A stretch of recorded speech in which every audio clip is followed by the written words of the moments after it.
To xylem learning. നിങ്ങളുടെ സ്വന്തം Anusree miss ആണ്. അപ്പോൾ അതെല്ലാവരും വെക്കേഷനൊക്കെ അടിച്ച് പൊളിച്ച് സുഖമായിട്ട് ഇരിക്കുന്നോ? നമ്മൾ എല്ലാ സബ്ജക്റ്റിൻ്റെയും ക്ലാസ്സസ് ഒക്കെ നമ്മൾ ഓൾറെഡി സ്റ്റാർട്ട് ചെയ്തിട്ടുണ്ടായിരുന്നു അല്ലേ? നമ്മുടെ ബാച്ചിലാണെങ്കിൽ നമ്മുടെ കെമിസ്ട്രിയിലെ ഫസ്റ്റ് ചാപ്റ്റർ ആയിട്ടുള്ള കോൾ ആൻഡ് പെട്രോളൊക്കെ നമ്മൾ കംപ്ലീറ്റ് ചെയ്തിട്ടുണ്ടായിരുന്നു. നമ്മൾ തുടക്കം തൊട്ടേ അടിപൊളിയായിട്ട് പഠിച്ചു കഴിഞ്ഞാലേ നമുക്ക് സൂപ്പർ മാർക്കൊക്കെ നമുക്ക് സ്കോർ ചെയ്യാൻ പറ്റുള്ളൂ അല്ലേ? അപ്പോൾ ഇനിയും ആരെങ്കിലും നമ്മുടെ ബാച്ചിൽ ജോയിൻ ചെയ്യാൻ ബാക്കിയുണ്ടെങ്കിൽ എത്രയും പെട്ടെന്ന് നമ്മുടെ യോധ ബാച്ചിൽ ജോയിൻ ചെയ്യുക. ഈ ബാച്ചിൽ ജോയിൻ ചെയ്ത് കഴിഞ്ഞാൽ നിങ്ങളുടെ ഫേവറേറ്റ് ആയിട്ടുള്ള എക്സ്പീരിയൻസ്ഡ് ഫാക്കൽറ്റീസിൻ്റെ ലൈവ് ക്ലാസ്സുകളും റെക്കോർഡഡ് ക്ലാസ്സുകളൊക്കെ ഉണ്ടായിരിക്കുന്നതാണ്.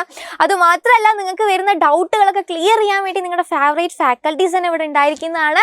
പിന്നെ നിങ്ങൾക്ക് ഓരോ ചാപ്റ്റർ തീരുമ്പോഴും നിങ്ങൾ എത്ര പഠിച്ചിട്ടുണ്ട് എന്നൊക്കെ അറിയാൻ വേണ്ടി നമ്മുടെ യൂണിറ്റ് ടെസ്റ്റുകളും അതിൻ്റെ ആൻസർ കീ ഡിസ്കഷൻസ് ഒക്കെ ഉണ്ടായിരിക്കും. നിങ്ങൾക്ക് നോട്ട്സ് ഒക്കെ നമ്മൾ പ്രൊവൈഡ് ചെയ്യുന്നതാണ്. അപ്പോൾ എല്ലാവരും പെട്ടെന്ന് തന്നെ നമ്മുടെ ബാച്ചിൽ ജോയിൻ ചെയ്യുക. ഇനി നിങ്ങൾ ജോയിൻ ചെയ്തിട്ടുണ്ടെങ്കിൽ നിങ്ങളുടെ ഫ്രണ്ട്സിനൊക്കെ ഷെയർ ചെയ്ത് കൊടുക്കുക. എല്ലാവരോടും നമ്മുടെ ബാച്ചിൽ ജോയിൻ ചെയ്യാൻ പറയുക. ജോയിൻ ചെയ്യാനുള്ള നമ്പർ ഇതാ ഇവിടെ കൊടുത്തിട്ടുണ്ട്. ഈ നമ്പറിൽ നിങ്ങൾ കോൺടാക്ട് ചെയ്താൽ മതി. നിങ്ങൾക്ക് ഈ ഫീച്ചേഴ്സ് എല്ലാം ലഭിക്കുന്നത് വെറും 2499 റുപ്പീസിനാണ്. അപ്പോൾ ആരും ഈ ഒരു അവസരം നിങ്ങൾ മിസ്സാക്കരുത്. പെട്ടെന്ന് ജോയിൻ ചെയ്താൽ നമുക്ക് എല്ലാ ചാപ്റ്റേഴ്സും അടിപൊളിയായിട്ട് തന്നെ നമുക്ക് പഠിക്കാം. ഓക്കെ, റെഡി അല്ലേ നിങ്ങൾ? അപ്പോൾ ഇന്ന് നമ്മൾ നമ്മുടെ കെമിസ്ട്രിയിലെ ഫസ്റ്റ് ചാപ്റ്റർ ആയിട്ടുള്ള കോൾ ആൻഡ് പെട്രോളിയം എന്ന് പറയുന്ന ചാപ്റ്ററിലുള്ള വളരെ ഇമ്പോർട്ടൻ്റ് ആയിട്ടുള്ള ഒരു കുഞ്ഞു ടോപ്പിക്കാണ് നമ്മൾ ഡിസ്കസ് ചെയ്യാൻ പോകുന്നത്. ഓൾറെഡി നമ്മൾ നാച്ചുറൽ റിസോഴ്സസ് എന്താ എന്ന് നമ്മൾ കഴിഞ്ഞ ഒരു വീഡിയോയിൽ ഡിസ്കസ് ചെയ്തിട്ടുണ്ടായിരുന്നു അല്ലേ? അതേപോലെ വളരെ ഇമ്പോർട്ടൻ്റ് ആയിട്ടുള്ള ഒരു ടോപ്പിക്കാണ് നമ്മൾ ഇന്ന് ഡിസ്കസ് ചെയ്യാൻ പോകുന്നത്. ഏതാണ് ആ ടോപ്പിക് എന്ന് അറിയണ്ടേ? Yes, fossil fuels. എന്താണ് ഫോസിൽ ഫ്യൂവൽസ് എന്നാണ് നമ്മൾ ഇന്ന് ഡിസ്കസ് ചെയ്യാൻ പോകുന്നത്. അപ്പോൾ എന്താണ് മക്കളെ ഫോസിൽ ഫ്യൂവൽസ്? എന്താണ് നിങ്ങൾ കേട്ടിട്ടുണ്ടായിരിക്കും അല്ലേ? ഫോസിൽ ഫ്യൂവൽസ് എന്നൊക്കെ കേട്ടിട്ടുണ്ടായിരിക്കും. എന്താണ് ഫോസിൽ ഫ്യൂവൽസ് എന്നുള്ളത് കൊണ്ട് ഉദ്ദേശിക്കുന്നത്? അല്ലെങ്കിൽ ഏതൊക്കെയാണ് ഫോസിൽ ഫ്യൂവൽസ് എന്ന് നിങ്ങൾക്ക് അറിയോ? യെസ്, അതാണ് നമ്മളിന്ന് നോക്കാൻ പോകുന്നത്. നോക്കിക്കേ മക്കളെ, എന്താണ് fossil fuels? Fossil fuels are fuels formed from the dead remains of living organisms. Living ഓർഗാനിസത്തിൻ്റെ ഡെഡ് റിമൈൻസിൽ നിന്ന്, അതായത് അവരുടെ അവശിഷ്ടങ്ങൾ, അവർ മരിച്ചതിന് ശേഷമുള്ള അവരുടെ അവശിഷ്ടങ്ങൾ ഉണ്ടായിരിക്കില്ലേ, അതിനെയാണ് നമ്മൾ എന്ത് പറയുന്നത്? ഫോസിൽസ് എന്ന് പറയുന്നത്. ആ ഡെഡ് റിമൈൻസിനെയാണ് നമ്മൾ എന്ത് പറയുന്നത്? ഫോസിൽസ് എന്ന് പറയുന്നത്. അപ്പോൾ അങ്ങനെയുള്ള ഫോസിൽസിൽ നിന്ന് ഉണ്ടാകുന്ന ഫ്യൂവൽസിനെ നമ്മൾ എന്ത് പറയുന്നു? ഫോസിൽ ഫ്യൂവൽസ് എന്ന് നമ്മൾ പറയുന്നു. ക്ലിയർ ആയോ? എന്താണ് ഫോസിൽ ഫ്യൂവൽസിന്റെ മീനിങ് എന്താണെന്ന് മനസ്സിലായോ? ഫോസിൽസിൽ നിന്നുണ്ടാകുന്ന ഫ്യൂവൽസിനെ നമ്മൾ എന്ത് പറയുന്നു? ഫോസിൽ ഫ്യൂവൽസ് എന്ന് പറയുന്നു. Fuels formed from the dead remains of living organism. ആ ലിവിങ് ഓർഗാനിസം എന്ന് പറഞ്ഞു കഴിഞ്ഞാൽ അത് പ്ലാന്റ്സ് ആയിരിക്കാം, അല്ലെങ്കിൽ ആനിമൽസ് ആയിരിക്കാം. അപ്പോൾ പ്ലാന്റ്സിന്റെ ആയിക്കോട്ടെ ആനിമൽസിന്റെ ആയിക്കോട്ടെ, ആ ഫോസിൽസിൽ നിന്ന്, ഫോസിൽസ് എന്ന് പറഞ്ഞാൽ ഡെഡ് റിമൈൻസിൽ നിന്നുണ്ടാകുന്ന ഫ്യൂവൽസിന് നമ്മൾ എന്ത് പറയുന്നു? ഫോസിൽ ഫ്യൂവൽസ് എന്ന് പറയുന്നു. അപ്പോൾ fossil fuels may be of animals, ആനിമൽസിൻ്റെ ആയിരിക്കാം അല്ലെ? ആനിമൽസിൻ്റെ ഫോസിൽസിൽ നിന്നുണ്ടായിരിക്കുന്നതായിരിക്കാം.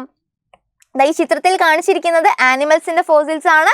അതേപോലെ പ്ലാന്റ്സിൻ്റെ ഫോസിൽസും ഉണ്ട് അല്ലേ? പ്ലാന്റ്സിൻ്റെ ഫോസിൽസും ഉണ്ട്. അപ്പോൾ ആനിമൽസിൻ്റെ ഫോസിൽസിൽ നിന്നോ അല്ലെങ്കിൽ പ്ലാന്റ്സിൻ്റെ ഫോസിൽസിൽ നിന്നോ ആയിരിക്കാം ഈ ഫോസിൽ ഫ്യൂവൽസ് ഉണ്ടായിരിക്കുന്നത്. അപ്പോൾ ഏതൊക്കെയാണ് ഈ ഫോസിൽ ഫ്യൂവൽസ് എന്ന് നിങ്ങൾക്കറിയോ? നിങ്ങൾക്ക് അറിയുന്ന ഫോസിൽ ഫ്യൂവൽസ് ഏതൊക്കെയാണ്? നമ്മൾ പഠിക്കാൻ പോകുന്നത് ഏതിനെക്കുറിച്ചാണ്? Coal, petroleum and natural gas. നമ്മുടെ ഈ ഒരു ചാപ്റ്ററിൽ, കോൾ ആൻഡ് പെട്രോളിയം എന്ന് പറയുന്ന ചാപ്റ്ററിൽ നമ്മൾ മെയിനായിട്ട് പഠിക്കുന്നതും ഈ ഫോസിൽ ഫ്യൂവൽസിനെ കുറിച്ചാണ്. അതായത് കോളിനെ കുറിച്ചും പെട്രോളിയത്തെക്കുറിച്ചും നാച്ചുറൽ ഗ്യാസിനെ കുറിച്ചുമാണ് നമ്മൾ ഈ ഒരു ചാപ്റ്ററിൽ പഠിക്കുന്നത്. നമ്മൾ ഓൾറെഡി നമ്മുടെ ബാച്ചിൽ അതൊക്കെ അടിപൊളിയായിട്ട് പഠിച്ചു കഴിഞ്ഞതാണ്. അപ്പോൾ ഏതൊക്കെയാണ് ഫോസിൽ ഫ്യൂവൽസ്? ഏതൊക്കെയാണ്? Call, petroleum and natural gas. ഈ മൂന്നെണ്ണവും എന്താണ്? ഫോസിൽ ഫ്യൂവൽസ് ആണ്. ആൻഡ് ആൾസോ നമ്മൾ ഓൾറെഡി ഡിസ്കസ് ചെയ്തു, ദേ ആർ എക്സ്ഹോസ്റ്റബിൾ നാച്ചുറൽ റിസോഴ്സസ് അല്ലേ? നമ്മൾ കഴിഞ്ഞ വീഡിയോയിൽ നമ്മൾ ഓൾറെഡി പറഞ്ഞു എന്താണ് ഈ കോളും പെട്രോളിയം നാച്ചുറൽ ഗ്യാസ് ഒക്കെ എന്താണ്? എക്സ്ഹോസ്റ്റബിൾ നാച്ചുറൽ റിസോഴ്സസ് ആണ്. അതായത് ഇവർ ഓൾറെഡി നേച്ചറിൽ നിന്ന് നമുക്ക് കിട്ടുന്നതാണ്.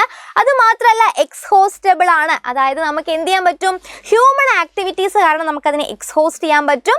പിന്നെ അത് മാത്രമല്ല അവരുടെ അളവ്, അവരുടെ ക്വാണ്ടിറ്റി എന്ന് പറയുന്നത് എന്താണ്? ലിമിറ്റഡ് ആണ് അല്ലേ? അൺലിമിറ്റഡ് ക്വാണ്ടിറ്റി ആണോ? അല്ല, ലിമിറ്റഡ് എമൗണ്ടിൽ മാത്രം നമ്മുടെ നേച്ചറിൽ കാണുന്ന നാച്ചുറൽ റിസോഴ്സസ് ആണ് ഏത്? നമ്മുടെ ഈ കോളും പെട്രോളിയവും നാച്ചുറൽ ഗ്യാസും ഒക്കെ. അപ്പോൾ ഇതൊക്കെ ഈ മൂന്നുമാണ് എന്ത്? ഫോസിൽ ഫ്യൂവൽസ് എന്ന് നമ്മൾ പറയുന്നത്. Because they are formed from the fossils അല്ലേ? ഫോസിൽസിൽ നിന്നാണ് അവർ ഉണ്ടാവുന്നത്. Dead remains of living organism. അപ്പോൾ നോക്കിക്കേ, എങ്ങനെയാണ് ഈ കോൾ ഉണ്ടാവുന്നതെന്ന് നമുക്ക് ജസ്റ്റ് ഒന്ന് നോക്കാം. എങ്ങനെയാണ് കോൾ ഉണ്ടാവുന്നത്? ആദ്യം നമ്മൾ പഠിക്കാൻ പോകുന്നത് കോൾ കോളിന്റെ ഫോർമേഷൻ ആണ്. എങ്ങനെയാണ് കോൾ ഫോം ചെയ്യുന്നത്? കോൾ എന്ന അഥവാ നമ്മൾ കൽക്കരി എന്നൊക്കെ നമ്മൾ പറയൂ അല്ലേ? ഓക്കെ, അപ്പൊ എങ്ങനെയാണ് ഈ ഫോസിൽസിൽ നിന്ന് കൽക്കരി ഉണ്ടാവുന്നതെന്ന് നമുക്ക് നോക്കാം. അപ്പൊ നോക്കിക്കേ, പണ്ട് കാലത്ത് ഇങ്ങനെ വെജിറ്റേഷൻസ്, പണ്ട് കാലത്ത് ഇങ്ങനെ പ്രത്യേകിച്ച് വെറ്റ് ലാൻഡ് ഏരിയാസിൽ, അതായത് ഈ ചതുപ്പ് നിലങ്ങളിലൊക്കെ ഒരുപാട് എന്തുണ്ട്, ഫോറസ്റ്റ് കാടുകൾ ഉണ്ടായിരുന്നു, ഇങ്ങനെ ഒരുപാട് ചെടികളും മരങ്ങളൊക്കെ ഉണ്ടായിരുന്നു. പക്ഷേ ചില നാച്ചുറൽ കലാമിറ്റീസ് വരുന്ന സമയത്ത്, ചിലപ്പോൾ ഫ്ലഡിങ് ആവാം അല്ലെ, വെള്ളപ്പൊക്കമോ അല്ലെങ്കിൽ ഭൂമി കുലുക്കൊക്കെ വരുന്ന സമയത്ത് ഈ വെജിറ്റേഷനൊക്കെ എന്ത് ചെയ്യുന്നു, ഈ വെജിറ്റേഷനൊക്കെ അവിടെ നശിച്ച് വീഴുന്നു അല്ലേ, ആകെ നശിച്ച് വീഴുന്നു. അതിൻ്റെ മുകളിൽ പിന്നെ വീണ്ടും മണ്ണൊക്കെ വന്ന് ഡെപ്പോസിറ്റ് ചെയ്ത് ഈ വെജിറ്റേഷൻ എല്ലാം എന്താവുന്നു, മണ്ണിനടിയിൽ കംപ്രസ്ഡ് ആയിട്ട് പോകുന്നു. മണ്ണിനടിയിൽ ഇങ്ങനെ ഹൈ പ്രഷറിൽ ഹൈ ടെമ്പറേച്ചറിൽ ഇങ്ങനെ കംപ്രസ് ചെയ്ത് വെക്കുകയാണ്, ഇങ്ങനെ നമ്മൾ അടിച്ചമർത്തി വെക്കുകയാണ്. ആ സമയത്ത് എന്താണ് സംഭവിക്കുന്നത്? അപ്പോൾ ഈ ഡെഡ് റിമൈൻസ്, ഈ ചെടികളുടെ ഡെഡ് റിമൈൻസ് ആണ് പിന്നെ അവിടെ ബാക്കിയുള്ളത് അല്ലേ, അതിങ്ങനെ ഹൈ ടെമ്പറേച്ചറിൽ ഹൈ പ്രഷറിൽ കംപ്രസ് ചെയ്ത് ആഫ്റ്റർ എ ലോങ് ടൈം, ഇതൊരു സ്ലോ പ്രോസസ് ആണ്. ഇപ്പോൾ ഇന്ന് വെജിറ്റേഷൻ നശിച്ചു കഴിഞ്ഞാൽ നാളേക്ക് അവിടെ കോൾ ഉണ്ടാവുന്നില്ല. It take million of years അല്ലേ, മില്യൺ ഓഫ് ഇയേഴ്സ്, ഒരുപാട് വർഷങ്ങളെടുത്ത് മെല്ലെയാണ് ഈ ഡെഡ് വെജിറ്റേഷൻ എന്തായിട്ട് മാറുന്നത്, കോളായിട്ട് മാറുന്നത്. Under high pressure and high temperature, നല്ല ചൂടും അതേപോലെ നല്ല പ്രഷറിലും ഇങ്ങനെ മണ്ണിനടിയിൽ കംപ്രസ്ഡ് ആയി വർഷങ്ങളോളം കഴിഞ്ഞാണ് ഈ ഒരു ഡെഡ് വെജിറ്റേഷൻ എന്തായിട്ട് മാറുന്നത്, ദാ ഇവിടെ കാണുന്ന കോൾ, ഈ ബ്ലാക്ക് കളറിൽ ദാ ഇവിടെ കാണിച്ചിട്ടുള്ള കോൾ, കൽക്കരി ആയിട്ട് മാറുന്നത്. അതിനിടയിലുള്ള പല സ്റ്റേജസ് ആണ് ഈ പീറ്റ് ലിഗ്നൈറ്റ് എന്നൊക്കെ പറയുന്നത്. അതൊന്നും നിങ്ങൾക്ക് അധികം പഠിക്കാനില്ല. ഈ ഡെഡ് വെജിറ്റേഷൻ എന്തായിട്ട് മാറുന്നു, കോളായിട്ട് മാറുന്നു. അപ്പം നമ്മൾ ഓൾറെഡി അറിയാം, കോൾ എന്ന് പറഞ്ഞാൽ അതിൽ മെയിൻ കോണ്ടന്റ് എന്ന് പറയുന്നത് കാർബൺ ആണല്ലേ. ആ ബ്ലാക്ക് കളർ കാണുമ്പോഴേ നമുക്കറിയാം അതിൽ കൂടുതൽ അടങ്ങിയിട്ടുള്ള എന്താണ്, കാർബൺ ആണ്. അപ്പം ഇങ്ങനെ സ്ലോ പ്രോസസ് ആയിട്ട് ഈ കാർബൺ ഉണ്ടാവുന്നത് കൊണ്ട് നമ്മൾ ഈ ഒരു പ്രോസസ്സിന് എന്നും പറയും കാർബണൈസേഷൻ എന്നും കൂടെ നമ്മൾ പറയാറുണ്ട്. നിങ്ങൾ അറിഞ്ഞിരുന്നാൽ മതി, കാർബണൈസേഷൻ എന്ന് നമ്മൾ പറയാറുണ്ട്. അപ്പോൾ എങ്ങനെയാണ് ഈ കോൾ ഉണ്ടാവുന്നത്? ഡെഡ് വെജിറ്റേഷനിൽ നിന്നാണ് ഈ കോൾ ഉണ്ടാവുന്നത്. അപ്പോൾ coal is also called fossil fuel. അപ്പോൾ നമുക്ക് ധൈര്യമായിട്ട് നമുക്ക് കോളിനെ എന്ത് വിളിക്കാം, ഫോസിൽ ഫ്യൂവൽ ആണ് എന്ന് നമുക്ക് പറയാം, കാരണം ഡെഡ് വെജിറ്റേഷനിൽ നിന്ന് ഉണ്ടാവുന്നതാണ്. ക്ലിയർ ആയോ? അങ്ങനെയാണ് നമ്മുടെ കോൾ ഉണ്ടാവുന്നത്. അപ്പം നോക്കിക്കേ, ഇനി ഇങ്ങനെ മണ്ണിനടിയിൽ ഉണ്ടാവുന്ന ഈ കോളിനെ നമുക്ക് എന്ത് ചെയ്യണം, കുഴിച്ച് നമുക്ക് അതിനെ പുറത്തേക്ക് എടുക്കണം.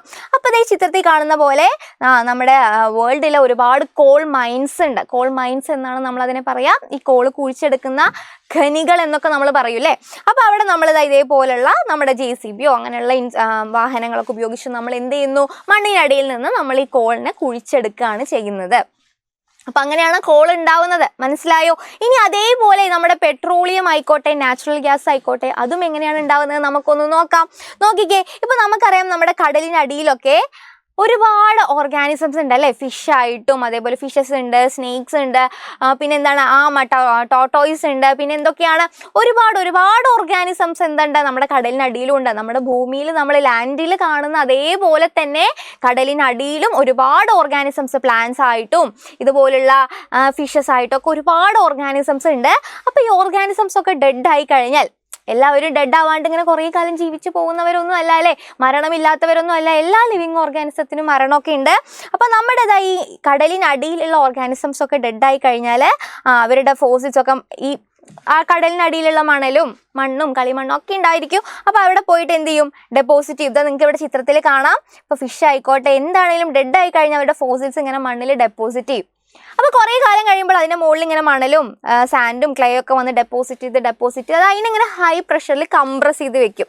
നമ്മുടെ കോൾ ഉണ്ടായ അതേപോലെ തന്നെ ഒരുപാട് വർഷം എടുത്തിട്ടാണ് ഇത് ഉണ്ടാവുന്നത്. Under high pressure and high temperature these fossils slowly converted into petroleum or natural gas. എന്തായിട്ട് മാറുന്നു, പെട്രോളിയം ആയിട്ട് മാറുന്നു. അപ്പോൾ പിന്നെ എന്തായി, ഇതവിടെ നോക്കിക്കേ, പിക്ചറിൽ കാണുന്ന പോലെ അവിടെ എന്തുണ്ടായി, പെട്രോളിയം ഓയിൽ ഉണ്ടായി. പിന്നെ നമ്മൾ എന്ത് ചെയ്യുന്നു, അതിനെ നമുക്ക് പുറത്തേക്ക് എടുക്കണം അല്ലേ. അപ്പോൾ ഇതുപോലുള്ള ഓയിൽ വെല്ലുകളൊക്കെ ഉപയോഗിച്ച്, ഓയിൽ വെൽസ് ഒക്കെ ഉപയോഗിച്ച് നമ്മൾ എന്ത് ചെയ്യുന്നു, നമ്മൾ കടലിൻ്റെ അടിയിൽ നിന്നൊക്കെ നമ്മൾ ഈ പെട്രോളിയത്തെ നമ്മൾ പുറത്തേക്ക് എടുക്കുന്നു. അപ്പോൾ നിങ്ങൾക്ക് മനസ്സിലായില്ലേ, ഇതൊക്കെ ഉണ്ടാവുന്നത് എങ്ങനെയാണ്, കോൾ ആയിക്കോട്ടെ, പെട്രോളിയം ആയിക്കോട്ടെ, നാച്ചുറൽ ഗ്യാസ് ആയിക്കോട്ടെ, സോഴ്സ് എന്ന് പറയുന്നത് എന്താണ്, ഫോസിൽസ് ആണ്. അപ്പോൾ ഈ ഫോസിൽസിൽ നിന്നുണ്ടാകുന്ന ഫ്യൂവൽസ് ആയതുകൊണ്ട് നമ്മൾ ഇതിനെ എന്ത് വിളിക്കുന്നു, ഫോസിൽ ഫ്യൂവൽസ് എന്ന് നമ്മൾ വിളിക്കുന്നു. ക്ലിയർ ആണോ? എങ്ങനെയാണ് ഫോസിൽ ഫ്യൂവൽസ് ഉണ്ടാവുന്നത് എന്ന് മനസ്സിലായോ? അപ്പോൾ ഇങ്ങനെ ഉണ്ടായിട്ടുള്ള മണ്ണിനടിയിൽ നിന്നുള്ള പെട്രോളിയത്തെ നമ്മൾ ഇതുപോലുള്ള ഓയിൽ വെൽസ് എന്നാണ് നമ്മൾ പറയുക. എണ്ണക്കിണർ എന്നൊക്കെ നിങ്ങൾ കേട്ടിട്ടുണ്ടാവും അല്ലേ. അപ്പോൾ ഈ ഓയിൽ വെൽസ് ഒക്കെ യൂസ് ചെയ്ത് നമ്മൾ മണ്ണിനടിയിൽ നിന്ന് നമ്മൾ എന്ത് ചെയ്യുന്നു, എണ്ണയെ നമ്മൾ പുറത്തേക്ക് എടുക്കുന്നു. അപ്പോൾ അതാണ് ഫോസിൽ ഫ്യൂവൽസ് എന്ന് പറഞ്ഞു കഴിഞ്ഞാൽ. അപ്പോൾ നിങ്ങൾക്ക് മനസ്സിലായിട്ടുണ്ടായിരിക്കും ഇതെന്താണ്, എക്സ്ഹോസ്റ്റബിൾ നാച്ചുറൽ റിസോഴ്സസ് ആണ് അല്ലേ. ഫോസിൽ ഫ്യൂവൽസിൻ്റെ ക്വാണ്ടിറ്റി എന്ന് പറയുന്നത് ലിമിറ്റഡ് ആണ്. നമ്മൾ ഒരുപാട് യൂസ് ചെയ്ത് കഴിഞ്ഞാൽ അത് തീർന്നു പോകുന്നതാണ്. പിന്നെ പെട്ടെന്ന് തന്നെ ഉണ്ടാക്കാൻ പറ്റുന്നതാണോ? അല്ല, ഇറ്റ് ടേക്ക് മില്യൺ ഓഫ് ഇയേഴ്സിലെ ഒരുപാട് വർഷങ്ങൾ കൊണ്ട് ഉണ്ടാവുന്നതാണ്. അപ്പോൾ അതുകൊണ്ട് നമുക്ക് ഇവരെ എന്ത് വിളിക്കാം, എക്സ്ഹോസ്റ്റബിൾ നാച്ചുറൽ റിസോഴ്സസ് ആണ് വിളിക്കാം. അതുമാത്രമല്ല coal, petroleum and natural gas are called fossil fuels. അവരെ നമ്മൾ ഫോസിൽ ഫ്യൂവൽസ് എന്ന് വിളിക്കുന്നു. എന്തുകൊണ്ടാണ് ഫോസിൽ ഫ്യൂവൽസ് എന്ന് വിളിക്കുന്നതെന്ന് മനസ്സിലായില്ലേ? Because they are formed from the fossils or dead remains of living organisms, may be plants or animals. Clear ആയോ? Clear ആണോ? എന്താണ് ഫോസിൽ ഫ്യൂവൽസ് എന്ന് നിങ്ങൾക്ക് കൃത്യമായിട്ട് മനസ്സിലായോ? ഇനി നമുക്ക് എന്ത് ചെയ്യാനുണ്ടായി, ഈ കോളിനെ കുറിച്ചും പെട്രോളിയത്തെ കുറിച്ചും നാച്ചുറൽ ഗ്യാസിനെ കുറിച്ചും ഒക്കെ നമ്മൾ ഡീറ്റെയിൽ ആയിട്ട് ഈ ഒരു ചാപ്റ്ററിൽ പഠിക്കുന്നുണ്ട്. അപ്പോൾ അതൊക്കെ ആയിട്ട് നമുക്ക് അടുത്തടുത്ത വീഡിയോസിൽ നമുക്ക് വീണ്ടും കാണാം. അപ്പോൾ എല്ലാവർക്കും thank you, Tata, bye bye.